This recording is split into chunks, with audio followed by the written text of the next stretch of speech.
next definition is very important. कहते maximal ideal, any ideal it's not equal to the ring, कहते ring ਦੇ equal नहीं होनी चाहिए बट ਉਹਦਾ सबसेट है M है तो फुलफिल करेगी all the property of the ideal। कहते आइडियल आप M ਲੈ ਲਈ ਹੈ that is of the ਕੋਈ ਵੀ ਰਿੰਗ R ਦੀ ਕੋਈ ਆਈਡੀਅਲ M ਲੈ ਲਈ ਹੈ, ਉਹਨੂੰ ਆਪਾਂ ਮੈਕਸਿਮਲ ਆਈਡੀਅਲ ਕਦੋਂ ਕਵਾਂਗੇ ਰਿੰਗ ਦੀ, if there exist no ideal, ਕਹਿੰਦੇ ਕੋਈ ਇਦਾਂ ਦੀ ਆਈਡੀਅਲ ਐਗਜ਼ਿਸਟ ਨਹੀਂ ਕਰੇਗੀ ਜੋ n ਟਾਈਪ ਦੀ ਹੋਏਗੀ ਰਿੰਗ ਦੀ ਜਿਹੜੀ m ਤੋਂ ਵੱਡੀ ਹੋਏਗੀ। ਅਗਰ m ਤੋਂ ਵੱਡੀ ਕੋਈ ਆਈਡੀਅਲ ਐਗਜ਼ਿਸਟ ਹੀ ਨਹੀਂ ਕਰੇਗੀ ਇਟ ਮੀਨਸ ਕਿ ਜਿਹੜੀ m ਆਈਡੀਅਲ ਹੋਏਗੀ ਉਹ ਕੀ ਹੋਏਗੀ ਮੈਕਸਿਮਮ ਆਈਡੀਅਲ, ਮੈਕਸਿਮਮ ਆਈਡੀਅਲ। ਹੁਣ ਉਹ ਇਹੀ ਕਹਿ ਰਿਹਾ ਕਿ ਆਪਣੇ ਕੋ ਅਗਰ ਮੈਂ m ਨੂੰ ਮੈਕਸਿਮਲ ਕਹਿ ਰਿਹਾ ਇਟ ਮੀਨਸ ਕਿ ਕੋਈ ਇਦਾਂ ਦੀ n ਆਈਡੀਅਲ ਐਗਜ਼ਿਸਟ ਹੀ ਨਹੀਂ ਕਰੇਗੀ, ਕੋਈ ਇਦਾਂ ਦੀ n ਆਈਡੀਅਲ ਐਗਜ਼ਿਸਟ ਹੀ ਨਹੀਂ ਕਰੇਗੀ ਕਿ ਜਿਹੜੀ m ਤੋਂ ਵੱਡੀ ਹੋਏਗੀ ਤੇ r ਤੋਂ ਛੋਟੀ ਹੋਏਗੀ। ਇਹ ਉਹਨਾਂ ਨੇ ਸੱਚ ਦੈਟ ਕਹਿ ਦਿੱਤਾ ਕਿ ਮਤਲਬ ਕੋਈ ਵੀ ਇਦਾਂ ਦੀ ਆਈਡੀਅਲ ਐਗਜ਼ਿਸਟ ਨਹੀਂ ਕਰੇਗੀ ਜਿਹੜੀ m ਤੋਂ ਛੋਟੀ m ਤੋਂ ਵੱਡੀ ਹੋਏਗੀ ਤੇ r ਤੋਂ ਛੋਟੀ ਹੋਏਗੀ।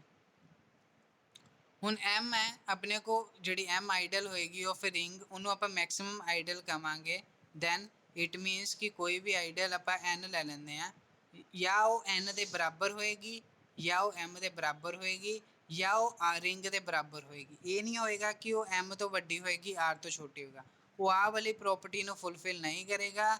ਇਹਦਾ ਮਤਲਬ ਹੈ ਕਿ n m ਤੋਂ ਵੱਡੀ ਹੈ r ਤੋਂ ਛੋਟੀ ਹੈ, ਬਟ ਜਦੋਂ ਆਪਾਂ ਇਕੁਐਲਿਟੀ ਵਾਲਾ ਸਾਈਨ ਪਾ ਦਿੰਦੇ ਆ ਫਿਰ ਆਪਣੇ ਕੋਲ ਮੈਕਸਿਮਮ ਆਈਡੀਅਲ ਹੋ ਸਕਦੀ ਹੈ। ਕਿਉਂ? ਕਿਉਂਕਿ ਉਹ ਜਾਂ ਉਹ m ਦੇ ਬਰਾਬਰ ਹੋਏਗੀ ਜਾਂ ਉਹ n r ਦੇ ਬਰਾਬਰ ਹੋਏਗੀ। ਠੀਕ ਹੈ ਨਾ, ਦੋਨੋਂ ਕੰਡੀਸ਼ਨਾਂ ਫੁੱਲਫਿਲ ਹੋ ਜਾਂਦੀਆਂ ਤੇ ਉਹ ਆਪਾਂ ਉਹ ਜਿਹੜਾ ਆਈਡੀਅਲ ਹੋਏਗਾ ਰਿੰਗ ਦਾ ਉਹਨੂੰ ਆਪਾਂ ਮੈਕਸਿਮਮ ਆਈਡੀਅਲ ਕਹਿ ਦਾਂਗੇ। ਹੁਣ ਐਗਜ਼ਾਮਪਲ ਦੇਖੋ, give an example of an ideal which is a prime but not maximal. ਹੁਣ ਦੇਖੋ ਕਹਿ ਰਿਹਾ ਕਿ ਪ੍ਰਾਈਮ ਆਈਡੀਅਲ ਹੈ ਬਟ ਮੈਕਸਿਮਮ ਆਈਡੀਅਲ ਨਹੀਂ ਹੈ। ਦੇਖੋ ਪ੍ਰਾਈਮ ਆਈਡੀਅਲ ਦੀ ਡੈਫੀਨੇਸ਼ਨ ਮੈਂ ਹਲੇ ਕਰਾਈ ਸੀ। ਪ੍ਰਾਈਮ ਆਈਡੀਅਲ ਦੇ ਵਿੱਚ ਕੀ ਹੈ, ਆਪਣੇ ਕੋ ਉਹ ਵਾਲੀ ਆਈਡੀਅਲ ਹੈ ਜਿਹੜੇ ਆਪਣੇ ਕੋ A ਤੇ B ਆਪਣੇ ਕੋ ਅਗਰ ਰਿੰਗ ਦੇ ਵਿੱਚ ਬਿਲੋਂਗ ਕਰਦੇ ਆ ਤੇ ਉਹਨਾਂ ਦੋਨਾਂ ਦਾ ਪ੍ਰੋਡਕਟ ਕਰਦੇ ਤਾਂ ਪ੍ਰਾਈਮ ਆਈਡੀਅਲ ਦੇ ਵਿੱਚ ਆਏਗੀ। ਹੁਣ ਅਗਰ ਇਹਨਾਂ ਦੋਨਾਂ ਦਾ ਪ੍ਰੋਡਕਟ ਪ੍ਰਾਈਮ ਆਈਡੀਅਲ ਦੇ ਵਿੱਚ ਬਿਲੋਂਗ ਕਰ ਰਹੀ ਹੈ ਮਤਲਬ P ਨੂੰ ਬਿਲੋਂਗ ਕਰ ਰਿਹਾ, ਇਹਦਾ ਮਤਲਬ ਜਾਂ A P ਨੂੰ ਬਿਲੋਂਗ ਕਰੇਗਾ ਜਾਂ B P ਨੂੰ ਬਿਲੋਂਗ ਕਰੇਗਾ। ਤੇ P ਆਈਡੀਅਲ ਜਿਹੜੀ ਹੋਏਗੀ ਉਹ ਕਿਊਮੂਟੇਟਿਵ ਰਿੰਗ ਹੋਏਗੀ ਆਫ ਏ ਕਿਊਮੂਟੇਟਿਵ ਰਿੰਗ, ਉਹਦੇ ਵਿੱਚ ਉਹਨੂੰ ਪ੍ਰਾਈਮ ਕਵਾਂਗੇ ਇਫ ਐਂਡ ਓਨਲੀ ਇਫ ਅਗਰ R ਜਿਹੜੀ ਰਿੰਗ ਹੈ ਉਹ P ਨੂੰ ਡਿਵਾਈਡ ਕਰੇਗੀ that is integral domain. R by P ਆਪਣੇ ਕੋਲ ਇੰਟੈਗਰਲ ਡੋਮੇਨ ਹੈ, ਇਟ ਮੀਨਸ ਕਿ ਇੰਟੈਗਰਲ ਡੋਮੇਨ ਦੇ ਲਈ ਆਪਣੇ ਕੋਲ ਕੀ ਸੀਗਾ, it has a no proper zero divisor. Integral domain ਦੀ ਕੀ ਡੈਫੀਨੇਸ਼ਨ ਸੀ, ਇੰਟੈਗਰਲ ਡੋਮੇਨ ਦੇ ਲਈ ਇਟ ਕੰਟੇਨ ਆਪਣੇ ਕੋ ਅਗਰ P R ਬਾਈ P ਆਪਣੇ ਕੋ ਹੈਗਾ ਇਟ ਮੀਨਸ ਕਿ P ਜਿਹੜੀ ਆਈਡੀਅਲ ਹੈ it contain does not any proper zero divisor. ਠੀਕ ਹੈ ਜੀ। ਹੁਣ ਦੇਖੋ ਮੈਂ ਉਹੀ ਚੀਜ਼ ਨੂੰ ਯੂਜ਼ ਕਰੂੰਗਾ, ਦੇਖੋ ਇਹੀ ਵਾਲੀ ਪ੍ਰਾਈਮ ਆਈਡੀਅਲ ਨੂੰ ਮੈਂ ਯੂਜ਼ ਕਰ ਰਿਹਾ। ਹੁਣ ਦੇਖੋ ਮੈਂ ਪ੍ਰੂਫ ਕੀ ਕਰਨਾ ਹੈ ਕਿ ਕੋਈ ਆਈਡੀਅਲ ਹੈ ਵਿਚ ਇਜ਼ ਅ ਪ੍ਰਾਈਮ। ਹੁਣ ਮੈਂ ਲੈ ਲਿਆ ਕਿ ਆਪਣੇ ਕੋ ਆਈਡੀਅਲ ਲੈ ਲਈ 0 ਆਫ ਇੰਟੀਜ਼ਰ z ਦੀ, ਇਹ ਵੀ ਰਿੰਗ ਆਫ ਇੰਟੀਜ਼ਰ ਹੈ। ਹਾਂਜੀ z ਹੈ, ਰਿੰਗ ਆਫ ਇੰਟੀਜ਼ਰ ਹੈ। ਠੀਕ ਹੈ, z ਆਪਣੇ ਕੋ ਕੀ ਹੈ, ਮੈਂ ਹਲੇ ਦੱਸਿਆ ਸੀ z ਆਪਣੇ ਕੋ ਇੰਟੈਗਰਲ ਡੋਮੇਨ ਹੈ। ਠੀਕ ਹੈ ਨਾ, z ਆਪਣੇ ਕੋ ਕੀ ਹੈ, ਇੰਟੈਗਰਲ ਡੋਮੇਨ ਹੈ ਬਟ ਨੋਟ ਅ ਫੀਲਡ। ਹਲੇ ਮੈਂ ਕਰਾਇਆ ਸੀ z ਆਪਣੇ ਕੋ ਇੰਟੈਗਰਲ ਡੋਮੇਨ ਹੈ ਬਟ ਨੋਟ ਅ ਫੀਲਡ। ਇਹ ਇੰਪੋਰਟੈਂਟ ਹੈ, ਇਹ ਮੈਂ ਸਾਰੀ ਚੀਜ਼ਾਂ ਡਿਸਕਸ ਕਰ ਲਈਆਂ, ਤੁਸੀਂ ਆਪਣੇ ਦੇਖਣਾ ਹੈ ਸਮਝਣਾ ਹੈ। z is a integral domain but not a field. ਹੁਣ ਅਗਰ ਇਹ ਇੰਟੈਗਰਲ ਡੋਮੇਨ ਹੈ ਤੇ ਮੈਂ ਇੱਥੇ ਇੰਟੈਗਰਲ ਡੋਮੇਨ ਦੀ ਡੈਫੀਨੇਸ਼ਨ ਲਗਾ ਦੇਵਾਂ। ਇੰਟੈਗਰਲ ਡੋਮੇਨ ਦੀ ਡੈਫੀਨੇਸ਼ਨ ਕੀ ਕਹਿ ਰਹੀ ਹੈ ਕਿ ਕੋਈ ਵੀ ਦੋ ਐਲੀਮੈਂਟ ਸੈੱਟ ਦੇ ਵਿੱਚੋਂ ਲਵਾਂਗੇ, ਉਹਨਾਂ ਦੋਨਾਂ ਦਾ ਪ੍ਰੋਡਕਟ ਕਰਾਂਗੇ, ਉਹ ਆਪਣੇ ਕੋ ਆਈਡੀਅਲ ਨੂੰ ਬਿਲੋਂਗ ਕਰੇਗੀ। ਹੁਣ ਅਗਰ ਉਹ ਆਈਡੀਅਲ ਨੂੰ ਬਿਲੋਂਗ ਕਰ ਗਈ ਇਟ ਮੀਨਸ ਕਿ ਉਹ 0 ਦੇ ਬਰਾਬਰ ਹੋ ਗਈ। ਇਹਦਾ ਮਤਲਬ ਹੈ ਕਿ ਜਾਂ A 0 ਦੇ ਬਰਾਬਰ ਹੋਏਗਾ ਜਾਂ B 0 ਦੇ ਬਰਾਬਰ ਹੋਏਗਾ। ਬਟ ਅਗਰ ਆਪਣੇ ਕੋ z ਆਪਣੇ ਕੋ ਇੰਟੈਗਰਲ ਡੋਮੇਨ ਹੈ ਇਟ ਮੀਨਸ ਕਿ ਉਹਦੇ ਵਿੱਚ ਕੋਈ ਵੀ 0 ਡਿਵਾਈਜ਼ਰ ਨਹੀਂ ਹੋਏਗਾ। अगर जीरो डिवाइज़र नहीं होएगा it has a no zero divisor it means कि अपने को या A 0 के बराबर होएगी या B 0 के बराबर होएगी। अगर A 0 के बराबर होएगी तो इट मीनस कि वो A बिलोंग करेगी 0 वाले सैट नू। अगर B 0 के बराबर होगी तो B बिलोंग करके 0 वाले सैट नू। तो 0 अपने को सिर्फ प्राइम आइडियल है। ਆਪਾਂ ਇਹੀ प्रूव करना सी कि अगर A तो B अपने को 0 ਸੈੱਟ ਨੂੰ ਬਿਲੋਂਗ ਕਰ ਰਿਹਾ ਤੇ ਇਟ ਮੀਨਸ ਜਾਂ A 0 ਸੈੱਟ ਨੂੰ ਬਿਲੋਂਗ ਕਰੇਗੀ ਜਾਂ B 0 ਸੈੱਟ ਨੂੰ ਬਿਲੋਂਗ ਕਰੇਗੀ ਤੇ ਆਪਣੇ ਕੋ ਇੱਥੇ ਡੈਫੀਨੇਸ਼ਨ ਲੱਗ ਜਾਂਦੀ ਤੇ 0 ਸੈੱਟ ਆਪਣੇ ਕੋ ਕੀ ਹੋ ਗਿਆ, ਪ੍ਰਾਈਮ ਆਈਡਲ ਹੋ ਗਿਆ ਇੰਟੀਜ਼ਰ ਆਫ Z ਦਾ। ਹੁਣ ਨੈਕਸਟ ਆਪਾਂ ਕਿਹਾ ਸੀਗਾ ਕਿ ਆਪਾਂ ਪ੍ਰੂਫ ਕਰਨਾ ਹੈ ਕਿ ਉਹ ਮੈਕਸਿਮਮ ਆਈਡਲ ਨਹੀਂ ਹੈ। ਮੈਕਸਿਮਮ ਆਈਡਲ ਦਾ ਮਤਲਬ ਹੈ ਕਿ ਆਪਣੇ ਕੋ ਕੋਈ ਇੱਦਾਂ ਦਾ, ਹੁਣ ਦੇਖੋ ਮੈਂ 2 ਲੈ ਲਿਆ, 2 ਆਈਡਲ 2 ਲੈ ਲਿਆ ਸੈੱਟ, ਦੈਟ ਇਜ਼ ਆਪਣੇ ਕੋ 0 ਤੋਂ ਵੱਡਾ ਆ ਤੇ ਉਹ Z ਦੇ ਛੋਟਾ ਆ, 0 ਤੋਂ ਵੱਡਾ ਆ Z ਤੋਂ ਛੋਟਾ ਆ। ਨਾ 2 0 ਦੇ ਬਰਾਬਰ ਹੋ ਸਕਦਾ, ਨਾ ਹੀ 2 Z ਦੇ ਬਰਾਬਰ ਹੋ ਸਕਦਾ। ਇਟ ਮੀਨਸ ਕਿ it is not a maximum idol of the ring Z।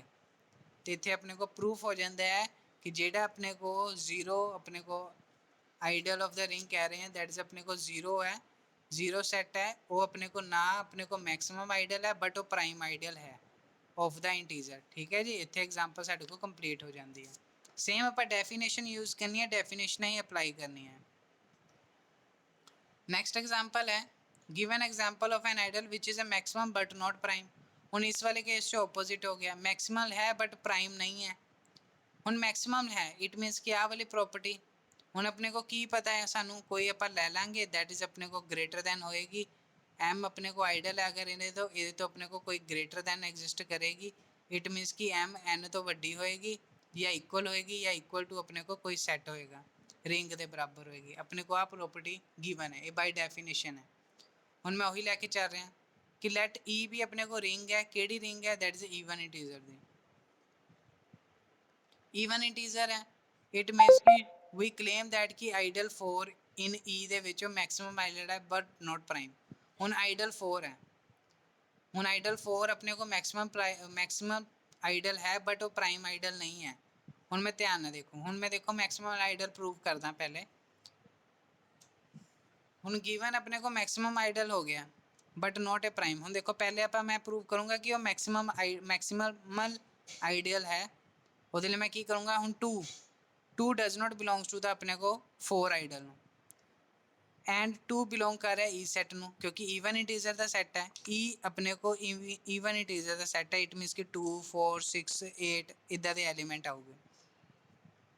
ਹੁਣ आइडल 4 ਦੇ ਵਿੱਚ ਕਿੱਦਾਂ ਦੇ ਐਲੀਮੈਂਟ ਆਉਗੇ, आइडल 4 ਦੇ ਵਿੱਚ 4 ਮਲਟੀਪਲ ਐਲੀਮੈਂਟਸ ਆਉਗੇ, 4 ਮਲਟੀਪਲ ਐਲੀਮੈਂਟਸ ਆਉਗੇ। ਮਤਲਬ ਕਿ 2 ਜਿਹੜਾ ਐਲੀਮੈਂਟਸ ਹੈ ਜਾਂ 2 ਐਲੀਮੈਂਟ ਹੈ ਉਹ ਈ ਸੈੱਟ ਨੂੰ ਤਾਂ ਬਿਲੋਂਗ ਕਰ ਰਿਹਾ ਹੈ ਬਟ ਉਹ ਆइडल ਦੀ ਪਾਵਰ 4 ਨੂੰ ਬਿਲੋਂਗ ਨਹੀਂ ਕਰੇਗਾ। ਇਟ ਮੀਨਸ ਕਿ ਜਿਹੜਾ 4 ਹੈ ਉਹ ਈ ਦੇ ਬਰਾਬਰ ਨਹੀਂ ਹੈ, ਉਹ ਸੈੱਟ ਛੋਟਾ ਹੈ, ਈ ਤੋਂ ਛੋਟਾ ਹੋ ਗਿਆ। ਹੁਣ ਮੈਨੂੰ ਇਹ ਪਤਾ ਲੱਗ ਗਿਆ ਕਿ 4 ਈ ਦੇ ਬਰਾਬਰ ਨਹੀਂ ਹੈ, ਈ ਤੋਂ ਛੋਟਾ ਹੋਏਗਾ। ਮੈਂ ਕੋਈ ਏ ਆइडल ਲੈ ਲਈ, ए आइडल लै ली रिंग दे विचों ई दे विच, जिद्दां अपने को क्या सीगा कि कोई एन आइडल लै लो, मैं ई आइडल ए आइडल लै ली ई दे विच सच दैट 4 ए तो छोटा होएगा तो ए ई दे बराबर होएगा। हुण मान लो मैं एक्स लै लिया, कोई एलीमेंट लै लिया ए नू बिलोंग कर रहा, इट मीनस कि एक्स डज नॉट बिलोंग करेगा छोटे एलीमेंट नू। क्यों? क्योंकि ਇਹਦਾ सुपीरियर सैट ए हैगा आ तो छोटे वाले सैट नू बिलोंग नहीं करेगा। ਹੁਣ अगर एक्स अपने को ईवन इंटीजर है, मैं इतने इक्वल का साइन पाया, इट मीनस कि जोड़ा ए ई दे बराबर हो गया। ए ई वाले सैट के की सीगे ईवन इंटीजर दे सीगे। हुण ए दे सैट के भी ईवन इंटीजर हो गए। हुण ईवन इंटीजर हो गए बट नॉट डिविजिबल बाय 2। हुण नॉट डिविजिबल बाय 4। देखो 2 कभी भी डिवाइड नहीं होंदा 4 दे नाल, 4 डज नॉट डिवाइड द 2। अगर 4 2 ਨੂੰ डिवाइड ही नहीं कर पाया इट मीनस कि it is not divisible by 4। ਹੁਣ मैं वो कह रहा कि अगर वो 4 ਦੇ ਨਾਲ डिविजिबल नहीं है इट मीनस कि वो एक्सप्रैस हो सकता है x is equal to 4q + 2। ये अपने को डिवीजन लॉगरिथम वाली थ्योरम लगाई है, x is equal to 4q + 2। ਹੁਣ ਇਹ डिविजिबल नहीं है, अगर डिविजिबल नहीं है ਤਾਂ ਹੀ ਇਹਦੇ ਤੇ रिमाइंडर 2 रह रहा। अगर डिविजिबल ਹੁੰਦਾ है तो इट मीनस कि कंप्लीट 4 का मल्टीपल होना सीगा। ਹੁਣ अपने को q कोई भी इंटीजर है। ਹੁਣ अपने को पता है कि 4q है वो हमेशा 4 आइडल ਨੂੰ बिलोंग करेगा एंड 4 आइडल की है वो सबसैट है ए का, ये मैं दस चुका। ਹੁਣ अगर ये 4q 4 आइडल ਨੂੰ बिलोंग कर रही इट मीनस कि 4q ए ਨੂੰ भी बिलोंग करेगी। ਹੁਣ 4q ए ਨੂੰ बिलोंग करेगी इट मीनस कि x ए ਨੂੰ बिलोंग कर रही, दोनों सैट ए ਨੂੰ बिलोंग कर रहे मतलब इन्होंने दोनों का डिफरेंस भी अपने को ए ਨੂੰ बिलोंग करेगा। मैं आइडल की डेफिनेशन लगा रहा जी, वो आइडल की डेफिनेशन की कहते सी अगर ए तो बी अपने को 2 आइडल के सैट ने ਤੇ ਉਹਨਾਂ ਦੋਨਾਂ ਦਾ ਡਿਫਰੈਂਸ ਵੀ ਆਈਡਲ 'ਚ ਬਿਲੋਂਗ ਕਰਨਾ ਚਾਹੀਦਾ ਤੇ ਉਹਨਾਂ ਦੋਨਾਂ ਦਾ ਪ੍ਰੋਡਕਟ ਵੀ ਆਈਡਲ ਨੂੰ ਬਿਲੋਂਗ ਕਰਨਾ ਚਾਹੀਦਾ। ਮੈਂ ਇਹੀ ਦੋ ਡੈਫੀਨੇਸ਼ਨ ਨੂੰ ਯੂਜ਼ ਕਰ ਰਿਹਾ ਕਿ ਉਹਨਾਂ ਦੋਨਾਂ ਦਾ ਆਪਣੇ ਕੋਲ ਡਿਫਰੈਂਸ ਵੀ A ਨੂੰ ਬਿਲੋਂਗ ਕਰ ਰਿਹਾ ਤੇ 2A ਨੂੰ ਬਿਲੋਂਗ ਕਰ ਰਿਹਾ। ਹੁਣ ਦੇਖੋ ਧਿਆਨ ਨਾਲ 2A ਨੂੰ ਬਿਲੋਂਗ ਕਰ ਰਿਹਾ, ਆਪਾਂ ਹਲੇ ਦੱਸਿਆ ਕਿ 2A ਨੂੰ ਬਿਲੋਂਗ, ਹੁਣ ਦੇਖੋ ਇਹਨਾਂ ਦੋਨਾਂ ਦਾ ਡਿਫਰੈਂਸ ਕੀ ਆ ਗਿਆ 2A ਨੂੰ ਬਿਲੋਂਗ ਕਰ ਗਿਆ, ਬਟ ਉਹਨੇ ਕੀ ਕਿਹਾ ਸੀ 2A ਨੂੰ ਬਿਲੋਂਗ ਕਰ ਗਿਆ। ਹੁਣ Y ਕੋਈ ਐਲੀਮੈਂਟ ਆਪਾਂ E ਦੇ ਵਿੱਚੋਂ ਲੈ ਲਿਆ, Y ਐਲੀਮੈਂਟ ਕੋਈ E ਦੇ ਵਿੱਚੋਂ ਲੈ ਲਿਆ ਤੇ E ਦੇ ਵਿੱਚ ਸਾਰੇ ਐਲੀਮੈਂਟ ਆਪਣੇ ਕੋ ਕੀ ਹੈ ਈਵਨ ਇੰਟੀਜਰਸ ਨੇ, ਮਤਲਬ 2 ਦੇ ਮਲਟੀਪਲਸ ਨੇ। ਕੋਈ ਵੀ ਐਲੀਮੈਂਟ ਜਿਹੜਾ Y ਹੋਏਗਾ 2 ਦਾ ਮਲਟੀਪਲ ਹੋਏਗਾ, n ਆਪਣੇ ਕੋ n ਇੰਟੀਜਰ। ਹੁਣ 2A ਨੂੰ ਵੀ ਬਿਲੋਂਗ ਕਰ ਰਿਹਾ ਹੈ, ਇਟ ਮੀਨਸ ਕਿ A ਕੀ ਹੋ ਗਿਆ ਆਈਡਲ ਹੋ ਗਿਆ।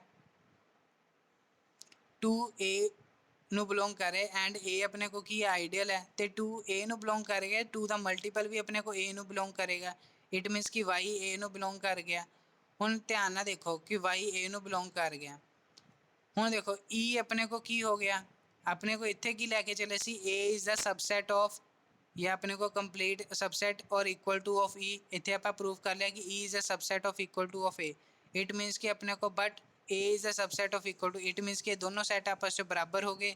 ਇਟ ਮੀਨਸ ਕਿ ਜਿਹੜਾ 4 ਹੋਏਗਾ ਉਹ ਮੈਕਸਿਮਮ ਆਈਡਲ ਹੋਏਗਾ ਆਪਣੇ ਕੋ E ਦਾ। ਮੈਂ ਇਹੀ ਪ੍ਰੂਵ ਕਰਨਾ ਸੀਗਾ ਕਿ ਇਹ ਦੋਨੋਂ ਬਰਾਬਰ ਨੇ। ਅਗਰ ਇਹ ਦੋਨੋਂ ਬਰਾਬਰ ਹੋ ਗਏ ਇਟ ਮੀਨਸ ਕਿ ਕੋਈ ਵੀ ਇੱਦਾਂ ਦਾ ਆਈਡੀਅਲ ਐਗਜ਼ਿਸਟ ਹੀ ਨਹੀਂ ਕਰਦਾ ਜਿਹੜਾ 4 ਆਈਡਲ ਤੋਂ ਵੱਡਾ ਹੋਏਗਾ। ਇਟ ਮੀਨਸ ਕਿ ਜਿਹੜਾ 4 ਆਈਡਲ ਆ ਉਹ ਮੈਕਸਿਮਮ ਆਈਡਲ ਹੋ ਗਿਆ। ਹੁਣ ਮੈਕਸਿਮਮ ਆਈਡਲ ਤਾਂ ਪ੍ਰੂਫ ਹੋ ਗਿਆ, ਹੁਣ ਆਪਾਂ ਪ੍ਰੂਫ ਕਰਨਾ ਕਿ ਉਹ ਪ੍ਰਾਈਮ ਨਹੀਂ ਹੈ। ਹੁਣ ਪ੍ਰਾਈਮ ਨਹੀਂ ਹੈ ਤੇ ਮੈਂ ਸਿੰਸ 2 ਨੂੰ ਲਿਖ ਲਿਆ। ਹੁਣ 2 ਨੂੰ ਇਜ਼ ਇਕੁਅਲ ਟੂ 2 ਇੰਟੂ 2, ਅਗਰ ਮੈਂ 2 ਹੈ ਉਹਨੂੰ ਅਗਰ ਮੈਂ 2 ਇੰਟੂ 2 ਲਿਖੂੰਗਾ ਤੇ ਉਹ 4 ਆਈਡਲ ਨੂੰ ਬਿਲੋਂਗ ਕਰੇਗਾ, ਬਟ 2 ਤਾਂ does not belongs to the 4 ideal. ਅਗਰ 2 4 ਆਈਡਲ ਨੂੰ ਬਿਲੋਂਗ ਨਹੀਂ ਕਰਦਾ it means it is not a prime ideal in E। ਇੱਥੇ ਵੀ ਡੈਫੀਨੇਸ਼ਨ ਲਗਾਤੀ ਉਹਨੇ ਪ੍ਰਾਈਮ ਆਈਡਲ ਦੀ। ਪ੍ਰਾਈਮ ਆਈਡਲ ਦੀ ਕੀ ਕਹਿੰਦੇ ਸੀਗੇ ਕਿ ਆਪਣੇ ਕੋ ਕੋਈ ਵੀ ਦੋ ਐਲੀਮੈਂਟਸ ਲੈ ਲੈਂਦੇ A ਔਰ B, ਪ੍ਰਾਈਮ ਆਈਡਲ ਲੈ ਲੈਂਦੇ A ਔਰ B ਦੋਨੋਂ ਕੋਈ ਰਿੰਗ ਦੇ ਵਿੱਚੋਂ ਐਲੀਮੈਂਟ ਲੈ ਲੈਂਦੇ, ਉਹਨਾਂ ਦੋਨਾਂ ਦਾ ਪ੍ਰੋਡਕਟ ਆਪਣੇ ਕੋ ਆਈਡਲ ਨੂੰ ਬਿਲੋਂਗ ਕਰੇਗਾ। ਜਾਂ A ਆਪਣੇ ਕੋ ਆਈਡਲ ਨੂੰ ਬਿਲੋਂਗ ਕਰੇਗਾ, ਜਿਵੇਂ ਆਹ ਵਾਲੀ ਹਲੇ ਚੀਜ਼ ਹੈ, ਜਾਂ A ਆਪਣੇ ਕੋ ਆਈਡਲ ਨੂੰ ਬਿਲੋਂਗ ਕਰੇਗਾ ਜਾਂ B ਆਪਣੇ ਕੋ ਆਈਡਲ ਨੂੰ ਬਿਲੋਂਗ ਕਰੇਗਾ, ਬਟ ਆਪਣੇ ਕੋ B ਦਾ 2 ਦਾ ਬਿਲੋਂਗ ਕਰ ਹੀ ਨਹੀਂ ਰਿਹਾ ਆਈਡਲ ਨੂੰ, it means it is not a prime ideal in E ਦੇ ਵਿੱਚ। ਇੰਪੋਰਟੈਂਟ ਹੈ, ਡੈਫੀਨੇਸ਼ਨ ਹੀ ਯੂਜ਼ ਕੀਤੀ ਹੈ, ਕੰਸੈਪਟ ਵਾਈਜ਼ ਆਪਾਂ ਯੂਜ਼ ਕਰ ਲਿਆ। ਨੈਕਸਟ ਆਪਣੇ ਕੋ ਡੈਫੀਨੇਸ਼ਨਸ ਨੇ।